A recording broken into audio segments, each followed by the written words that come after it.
myself and clients in 1999. I think it was the first time I started buying them. How much was gold per ounce back? Well, gold was under 300. It was and it was near the peak of the Nasdaq, and when it really started to get ridiculous, and gold stocks were ultra cheap back then, and I started buying them. And then I started selling and recommending physical precious metals, and I bought myself both gold, silver, platinum.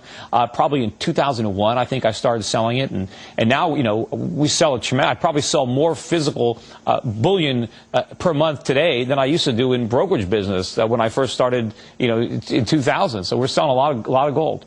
Where does it go from here? A lot higher. I mean, first of all, look where oil is. Oil is now at $120 a barrel. So if you look at the relationship that gold has to oil, you would expect it to be close to 10 to 1. So with $120 barrel oil, you should see gold around $1,200 an ounce. And I think it'll get there before the end of the year. Help me understand this, though, Peter, and pretend this is the average investor asking. What do you do? Gold is this kind of thing that you buy the bars of it or you buy the physical gold and you don't do anything with it. You just hold it. Yeah, gold is money. And money retains its value. That's the good thing about money. The problem is what everybody is using that they think is money, dollars, doesn't retain its value because Ben Bernanke is printing it like crazy. In fact, there was news that came out today on Freddie Mac, these huge losses that they have.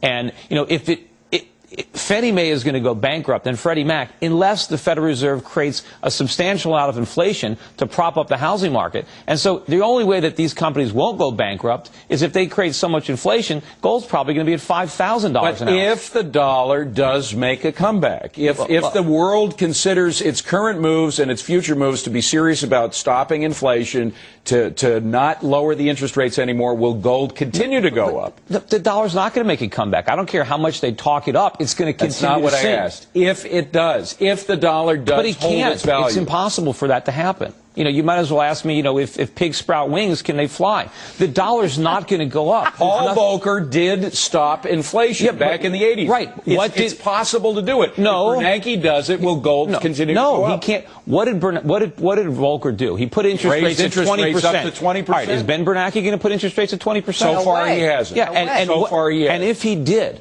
would our economy completely collapse if we had 20%? It didn't back in the 80s. Well, because we didn't have a $10 trillion national debt financed with T-bills. We had a lot of debt compared to the GNP. No. It was still substantial. Back in 1980, the national debt was, majority of it was 30-year government bonds, and it was owned by other Americans. Now the debt is majority T-bills, 2-year T-bills owned by the Saudis and the Chinese and the Japanese. It is a huge difference. There were no adjustable rate mortgages. Basically, the Fed no longer has the tools to defend the dollar. All it can do is debase it. Watch this, David. Watch this.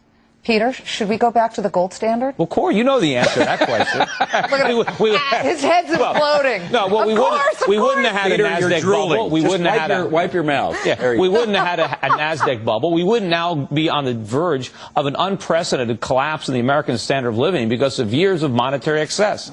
I would have much rather had a gold standard than Alan Greenspan and now Ben Bernanke. Actually, it is true. If we had linked the dollar to gold back in the days when you first bought in a big way in 1999, what would oil be now? 10-year chart here on what would oil be now? Well, I mean, look, you go back even further. We separated from gold in 1971. If we were still on the gold standard, oil would be about $3.50 a barrel. Wow. All the difference is inflation. And when the government we'd be making about $500 a year. Well, but we'd have a higher standard of living. I don't know what we would be making, but yeah, we wouldn't have as high a salary, but the purchasing power, that's what's important. And when the government now, they look at oil prices at $120 a barrel, they look what's happening with food prices, and they say, well, this is because of global economic growth, it's because of China, it's because of OPEC. It's not. All of it is because of the Fed. It's all because they're printing money, and that's why you got to own gold. Okay, so can we broaden this discussion to other metals like silver and platinum, and then maybe the non-precious ones? Well, silver has always been a monetary metal, and I think, gold and silver kind of go hand in hand. I think that there's a bigger move coming in silver. If gold is at $5,000 an ounce, silver could be at $500 an ounce, and the ratio might be 10 to 1. Now it's, 40, 50 to 1. By the way, when do you think gold will be $5,000 an ounce? How long from now? Well, I mean, I don't know exactly when. I don't have a crystal ball to know the exact date. Ballpark figure. I don't know. Probably before the end of maybe the next presidential term. So for 5 years from now, it could be up there. I think it could be, it could be $2,000 an ounce sometime next year. All right. All right. Peter We'll save the tape. We will save them all. I save them myself. All right, Peter. I'm shocked. I'm shocked that he would save his own tapes. Of course. Well, we're going to switch gears.